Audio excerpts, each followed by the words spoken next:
Les Latinos, les Coréens et puis même les pays de l'Inde. Aujourd'hui, c'est des pays qui sont en train d'émerger dans le cadre de la mission. Ne nous arrêtons pas à voir les images que nous voyons à la télévision. Du point de vue mission, la francophonie n'est vraiment pas en tête. Aujourd'hui, la mission, c'est la Corée. Les États-Unis viennent en deuxième position et puis suivi de l'Inde et de la partie de l'Amérique latine. Et puis les pays anglophones aussi sont très actifs dans le cadre de la mission. Moi, je crois que nous devons encourager les pays francophones à se lancer vraiment dans la mission. Parce qu'aujourd'hui, il y a ce qu'on appelle la guerre de chapelle. Les gens sont en train de faire des comparaisons entre les églises, que chez nous c'est meilleur, là-bas c'est pas meilleur. Le focus de l'évangélisation n'est pas vraiment les églises, non. L'objectif, c'est pas les églises, mais l'objectif, ce sont les âmes. Parce que la raison d'être d'une église, c'est de faire la mission. Si l'église, elle est là, c'est parce que la mission doit exister.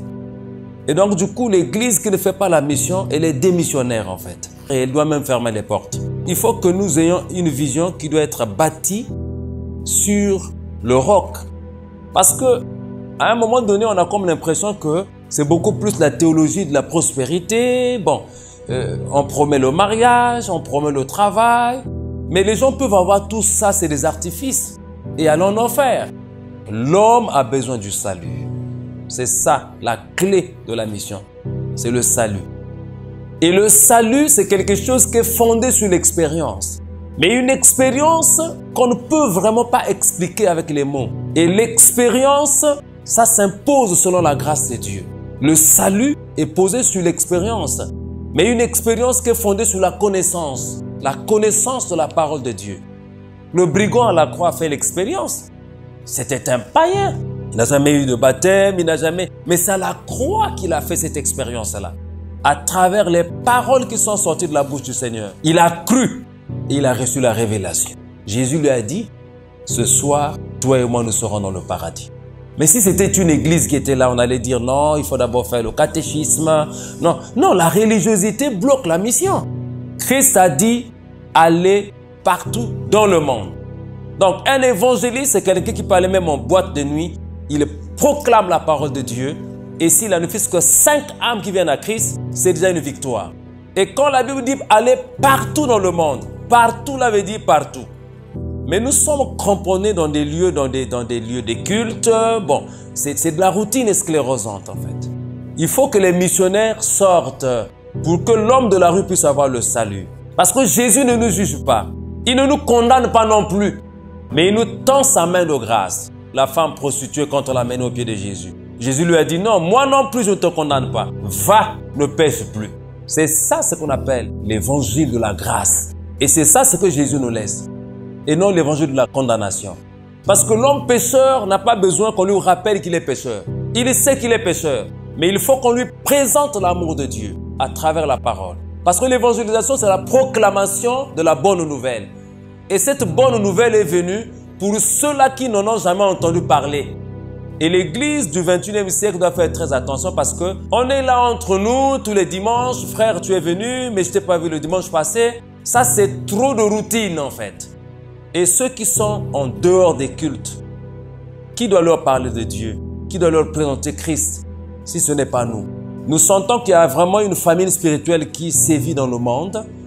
Avec la grâce de Dieu, on voyage un peu partout, on essaie de voir ce qui se passe ailleurs et ici, en Afrique, francophone comme anglophone. Les besoins sont les mêmes. Et nous devons avoir un regard sur les fondamentaux aujourd'hui de la mission. Le focus, ce sont les âmes. Christ a besoin qu'une âme soit sauvée, toutes les minutes qui passent. Et nous voulons que l'Église puisse croître. La croissance de l'Église n'est pas bâtie par rapport aux activités, la multiplicité des activités.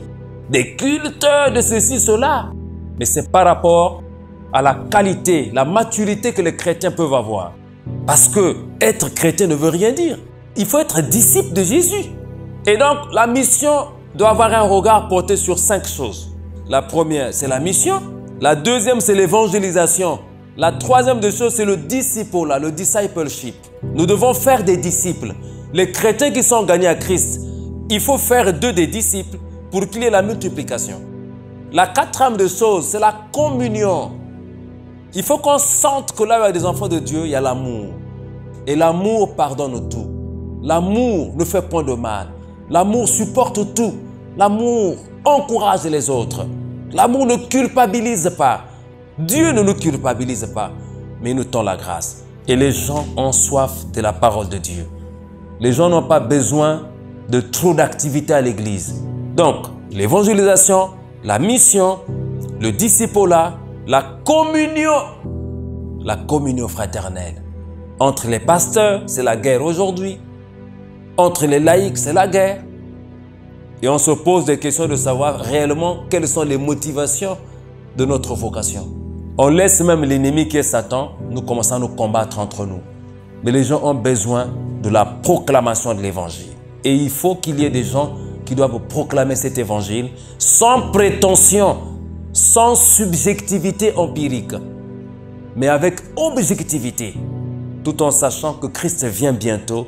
Alors il faut que les 4 coins et les recoins du monde entier soient touchés par l'évangile. Parce que c'est ce qui conditionne l'arrivée de Jésus. Il faut que les coins du monde soient touchés par la bonne nouvelle. Alors là, le Fils de Dieu, maintenant il va venir.